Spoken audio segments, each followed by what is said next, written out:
നമ്മുടെ മൊബൈലിൽ പല പ്ലാറ്റ്ഫോമുകളിൽ നിന്നുമായിട്ടും ഒരുപാട് നോട്ടിഫിക്കേഷനുകൾ, ഒരുപാട് മെസ്സേജുകൾ വരാറുണ്ടല്ലേ? എന്നാൽ ഇനി മുതൽ നിങ്ങൾക്ക് വരുന്ന മെസ്സേജുകൾ, നോട്ടിഫിക്കേഷനുകൾ ഈ ഒരു സ്റ്റൈലിലായിരിക്കും വരിക. ഏത് പ്ലാറ്റ്ഫോമിൽ നിന്നാണ് നിങ്ങൾക്ക് നോട്ടിഫിക്കേഷൻ വരുന്നത്, ആ ഒരു ഐക്കൺ ഇങ്ങനെ ഓടിക്കളിക്കുന്ന രൂപത്തിൽ. ഇതെങ്ങനെ സെറ്റ് ചെയ്യാമെന്നല്ലേ? നിങ്ങളുടെ മൊബൈൽ സാംസങ് ആണെങ്കിൽ വളരെ ഈസി ആയിട്ട് ഈ കാര്യങ്ങൾ നിങ്ങൾക്ക് സെറ്റ് ചെയ്യാൻ സാധിക്കും. ഇതെങ്ങനെ സെറ്റ് ചെയ്യാം, എങ്ങനെ ഉപയോഗിക്കാം എന്ന് തുടർന്ന് വീഡിയോ കണ്ട് മനസ്സിലാക്കാം. ഇതുപോലുള്ള ടെക്നോളജി പരമായിട്ടുള്ള വീഡിയോകൾ ദിവസവും നിങ്ങൾക്ക് ലഭിക്കാൻ ഞങ്ങളുടെ ചാനൽ ഫോളോ ചെയ്യാൻ മറക്കരുത്. നമുക്ക് പെട്ടെന്ന് തന്നെ വീഡിയോയിലേക്ക് പോകാം. നമുക്ക് അതിനായിട്ട് ഗാലക്സി സ്റ്റോർ ഒന്ന് ഓപ്പൺ ചെയ്യാം.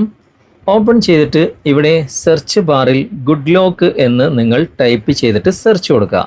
അപ്പോൾ ഈ ഒരു ആപ്ലിക്കേഷൻ എനബിൾ ചെയ്യാനായിട്ട് കാണിക്കും. ഓൾറെഡി എനബിൾ ആയിരിക്കും, എൻ്റെ മൊബൈലിലൊക്കെ ഓൾറെഡി എനബിൾ ആണ്. അവിടെ ക്ലിക്ക് ചെയ്യുക.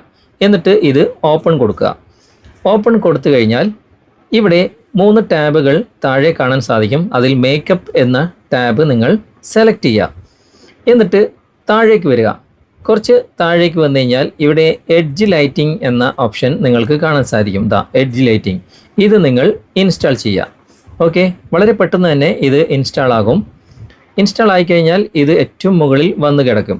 ഓക്കെ, കുറച്ച് നേരം വെയിറ്റ് ചെയ്യുക. ഇപ്പോൾ ഇൻസ്റ്റാൾ ആയിട്ടുണ്ട്. ഏറ്റവും മുകളിൽ എഡ്ജ് ലൈറ്റിംഗ് വന്നിട്ടുണ്ട്. ജസ്റ്റ് അതൊന്ന് ഓപ്പൺ ചെയ്യുക. ഓപ്പൺ ചെയ്താൽ കുറച്ച് നേരം നിങ്ങൾ വെയിറ്റ് ചെയ്യുക. ഇത് ഓപ്പൺ ആയിട്ട് വരും. ഓപ്പൺ ആകുമ്പോൾ ഇവിടെ എനബിൾ ചെയ്യാനുള്ള ഓപ്ഷൻ കാണില്ല കേട്ടോ. ജസ്റ്റ് ഒന്ന് ഇങ്ങനെ സ്വൈപ്പ് ചെയ്യുക. അപ്പോൾ എനബിൾ ചെയ്യേണ്ട ഓപ്ഷൻ വരും. എന്നിട്ട് ഇത് ഓൺ ചെയ്യുക. എന്നിട്ട് ഏറ്റവും മുകളിലുള്ള സെറ്റ് കസ്റ്റം സ്റ്റൈൽ എന്ന ഭാഗം നിങ്ങൾ സെലക്ട് ചെയ്യുക. അതിനുശേഷം ഇവിടെ ഷോ ആപ്പ് ഐക്കൺ എന്ന ഈ ഒരു ഭാഗം കൂടി എനബിൾ ചെയ്ത് കൊടുക്കുക.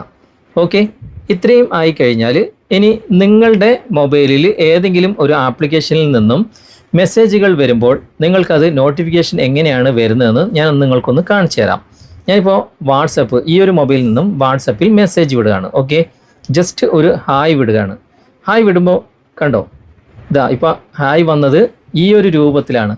വാട്സപ്പിൽ നിന്നായതുകൊണ്ട് വാട്സപ്പിൻ്റെ ഐക്കൺ ഇങ്ങനെ ഓടിക്കളിക്കും. ഇനി മെസ്സഞ്ചറിൽ നിന്നാണെങ്കിലും അല്ലെങ്കിൽ IMOയിൽ നിന്നാണെങ്കിലും ആ ഒരു ഐക്കണുകൾ ഇങ്ങനെ ഓടിക്കളിച്ചുകൊണ്ടേയിരിക്കും. കണ്ടോ, ഇങ്ങനെയാണ് നിങ്ങൾക്ക് മെസ്സേജ് വരിക. ഒരു വെറൈറ്റി ലുക്കിലായിരിക്കും നിങ്ങൾക്ക് മെസ്സേജ് വരിക.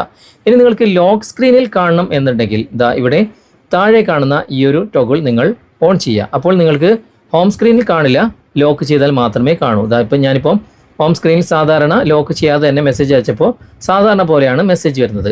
എന്നാൽ ഞാനിപ്പോൾ ലോക്ക് ചെയ്തു, എന്നിട്ട് ഞാനൊരു ഹായ് വിടുകയാണ്.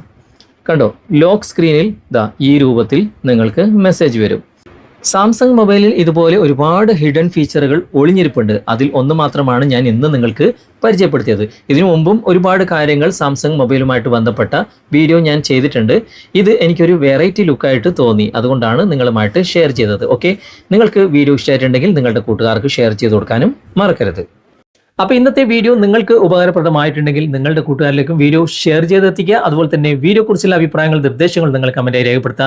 വീഡിയോ ഇഷ്ടമായിട്ടുണ്ടെങ്കിൽ ലൈക്ക് ചെയ്യാനും കമന്റ് ചെയ്യാനും ഷെയർ ചെയ്യാനും മറക്കരുത്. ചാനൽ ഇതുവരെ നിങ്ങൾ ഫോളോ ചെയ്തിട്ടില്ലെങ്കിൽ ചാനൽ ഫോളോ ചെയ്യുക, സബ്സ്ക്രൈബ് ചെയ്യുക, ലൈക്ക് ചെയ്യുക, സപ്പോർട്ട് ചെയ്യുക. അടുത്ത നല്ലൊരു വിഷയമായി അടുത്ത അവസരത്തിൽ നമുക്ക് വീണ്ടും കണ്ടുമുട്ടാം. Thanks for watching. ബൈ.